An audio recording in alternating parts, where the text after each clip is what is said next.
Hi all, this is Skate, and this is the icon. It is the legend that is the Jagdtiger, and my god, this thing is fantastic fun. I haven't long bought this thing back, and I can't stop playing it. It is just, it's an animal. So I'm going to keep this part short and sweet. I'm going to run through some equipment super quick, because I've only just bought it back. I haven't got any equipment on it yet, really. Then I'm going to touch quickly on armor and how I try to think about the armor in battle, and then we will look at that monstrous gun. So here's my equipment. I'm running the rammer, I'm running improved modules, I haven't got improved optics yet. However, I would go gun lane drive, enhanced armor. I personally would pick improved control here. Averts are an absolute must, and then I don't bother with equipment after that anymore. Right, now that that's out of the way, I want to discuss the armor on this thing, because whenever anyone talks about the Jagdtiger, the first thing they go to is that monstrous gun. However, there is no point in having a monstrous gun if you can't manipulate and play with armor. Now, to some players, this is going to be glaringly obvious. However, I wanted to make it perfectly clear how I think about the armor when I'm in a game.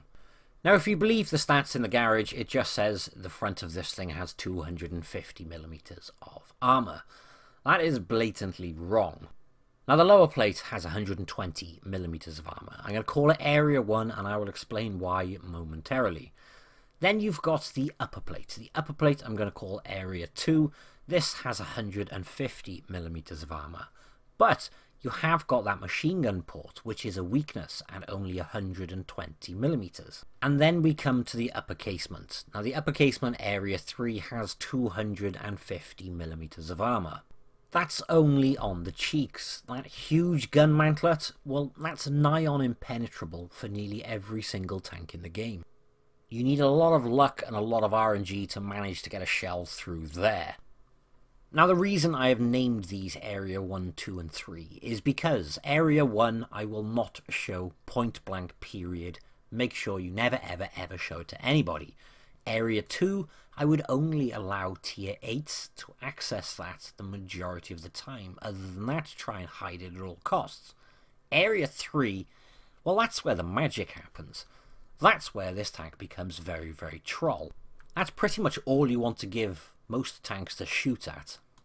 And the best way to do that is use ridges. Because this thing has 8 degrees of gun depression, here's the effective thickness of both those areas, Area 2 and Area 3, when using the full 8 degrees of gun depression.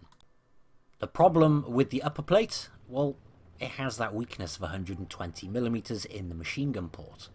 And you can't always find a ridge every single time that will allow you to maximize that full 8 degrees of gun depression. So as soon as you drop it to say something like 5 or 6, well, your effective thickness starts to drop off very, very quickly. Which is why, in my head, this is how I do it, I'm serious. I work it in my head on a 1, 2, 3 type system. It's very simplistic. It seems glaringly obvious to so many people, but for others it may not. And it's a very quick, easy thing to try and remember in your head. So 1, never be seen. And then you've got 2, which is the upper plate. Lower tier tanks can see that at any angle. I'm not too concerned about it. Equal tier tanks can only see it when you're using full gun depression. Ideally, though, you want to be showing nothing but Area 3. And this thing is just wow. So when I'm driving around, that is literally how I will try and do it. You'll notice right now on the screen, I'm trying to hide my lower plate, and I'm going to use this little ridge right in front of me to do that. If you are caught out in the open, the best recommendation is always to close the gap so they can't shoot at your lower plate. At least in doing so, even if they can, by getting as close as possible, you are increasing the effective thickness on that lower plate. Ideally, though, where this tank is right now is just golden, but you can't always sit in places like this.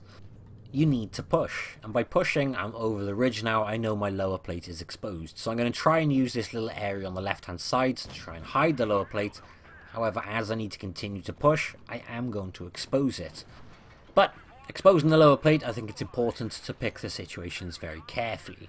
Now, the reason I am banging, well, actually no, expose it only if there's like a one-on-one situation, possibly if it's towards the end of the game and you know you are guaranteed to come off better. Now, the reason I am banging on about the armor so much is because you see so many Jagdtigers just go in head first, like this. I could go in head first against the IS-6, clip him, or I say clip him, out DPM him, and then I win that situation. And then I get nailed by the rest of the enemy team or someone else in the location. That's what happens all the time when you see these things. However, when you see a player who knows what he is doing in one of these things, well, then it's ridiculously formidable. And knowing what you're doing doesn't mean sitting at the back of the map. Jagdtiger 2, by the way, was on full hit points, and we weren't. However, you'll notice we're closing the gap to try and hide both Area 1 and Area 2. And he did bounce. Granted, he put an APCR shell through the upper casement, but it's not reliable. Especially when you then add a bit of range to that and you wiggle, because it's surprising how many people bounce off the gun mantlet. Now, that game resulted in 5,800 damage and 3 kills, which was 1,472 base XP. And the next game I want to show you is not about the damage. It's good damage, but it's not about the damage. It's highlighting how you can play the Jagdtiger quite aggressively and get up on the front line, not sniping, even though you can with that outrageous 0.299 accuracy. But you can play this thing very aggressively and do very well while playing very aggressively. This is actually going to be a 2-part video, by the way. I've got so many fun games in this tank, and I could talk about this tank so much. I'm going to break it down over 2 videos. And I have some really fun, exciting games to share with you. For example, the last replay in this video. It's a tier 10 game, and we do 4,500 damage, which I was very pleased with. It's a respectable figure, especially in a tier 10 game. But it doesn't sound that impressive. Unless I was to say something like, I also got a scout medal and a steel wall, and we blocked nearly 5,000 damage, and we had 2,000 assistance damage. It was a really fun game. But more so, it's a perfect example of what this tank is capable of in terms of armor, because when people talk about it, they don't talk about the armor, it's just about the gun. But, I mean, look, we've just blocked an ISU 152's 640 damage shot from a BL-10. We know it's the ISU because he focuses us quite a bit. Bearing in mind, an ISU 152 has 286 millimeters of penetration. Very respectable figure. That's enough penetration to make a lot of tier 10 tanks cry. But the other thing is, people don't expect to see a Jagdtiger here, and they kind of freak out. There's another shot bounced. People freak out when they see something like a Jagdtiger here, because, yeah, if you're sitting at the back, you've got great accuracy and you're going to hit. But you've got to wait then until tanks come into your firing line. That time he penetrated. So 1 out of 3 shots. Here's another thing to consider, by the way. That ISU could be using calibrated shells instead of a rammer. That would then give him 300 millimeters of penetration. The difference being is I bounced 2 of his shells and I was penetrated by 1 of them. He got spotted, and within seconds of him being spotted, we managed to put 2 shells into him, and a friendly managed to get 1 in. And it's put in a tank like this, in a situation where it's very, very strong, really does annoy a lot of people. And it really can turn the tide of a battle very early on and very quickly.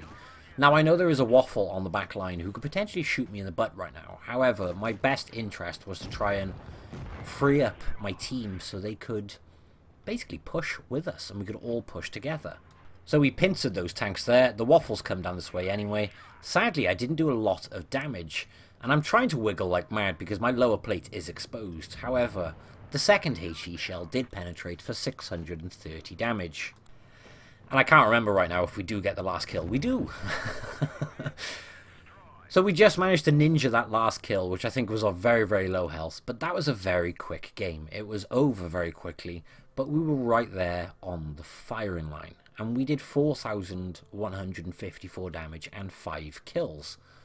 And I think that's a perfect example of using the gun depression and trying to remember that whole 1, 2, 3 and just exposing that upper casement. And this is going to be the last replay in this video.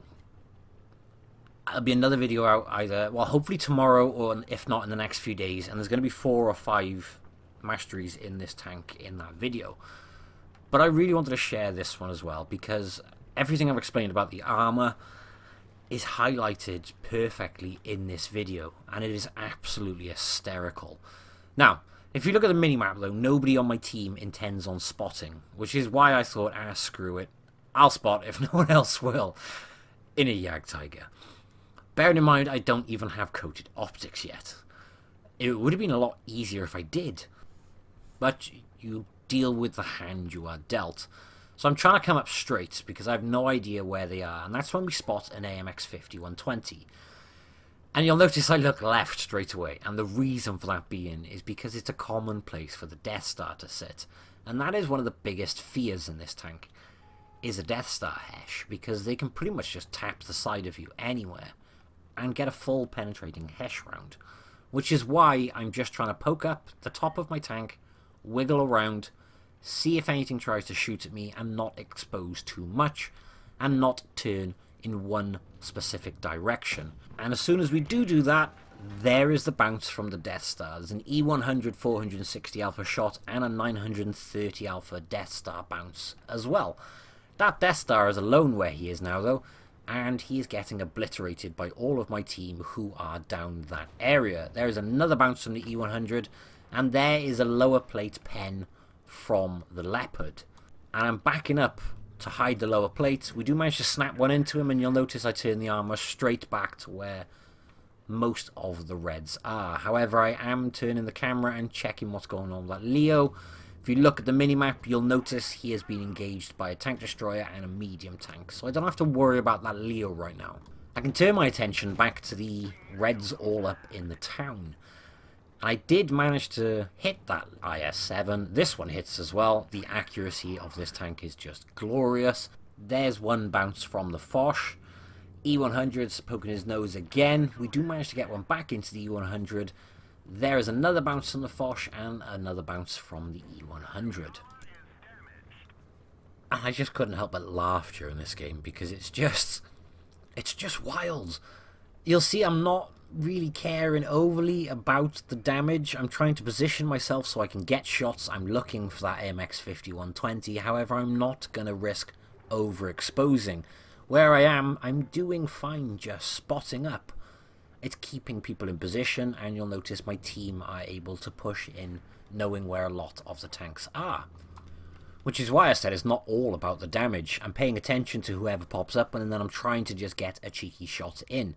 This E100 ever so slightly over pokes, which means we do manage to get one straight through the track wheel and lock him in position. But his track's going to go on very, very quickly.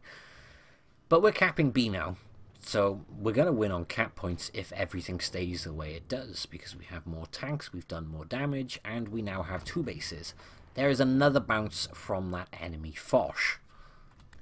And I gotta say one thing actually, well, let's just track him first. It's a great tank. Now, I haven't played this in genuinely a long time. In fact, the last time I had this tank in my account was back in mid to early 2015 when I originally went up the line, and I've learned an awful lot since then. Combining experience with a Jagdtiger, I just think can produce devastating results, and more than that, it's just fun. 3,996 DPM with all the rammer and provisions. Couple that with a 0.299 gun dispersion, less than 2 second aim time, and an upper casement with 8 degrees of gun depression, which makes this thing very troll. It is a fantastically fun tank. But, that being said, expose too much, and just try and rely purely on the DPM and not use the armor, it's not a good tank, regardless of that outrageous DPM. But looking at the results of that game, there is a nice scout medal. That a scout in a Jagdtiger. We had a steel wall, and we have 4,593 damage, and with 1,538 base XP. Sadly, no kills though.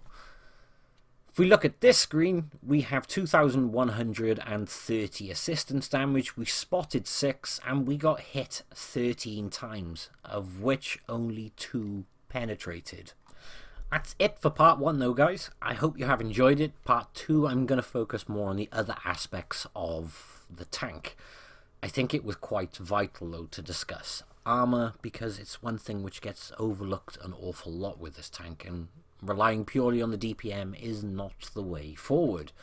Using the armor and then falling back on that absolutely outrageous DPM, yeah, that's when this thing's just so much fun. But I'll aim to get part 2 done ASAP, hopefully in the next few days, and there are some very fun mastery replays in that one as well. But thank you all for watching. I hope you've enjoyed it. A little bit different to my usual. I really want to go in depth on this one though. But thank you all for watching, and I'll catch you in the next one. Bye bye.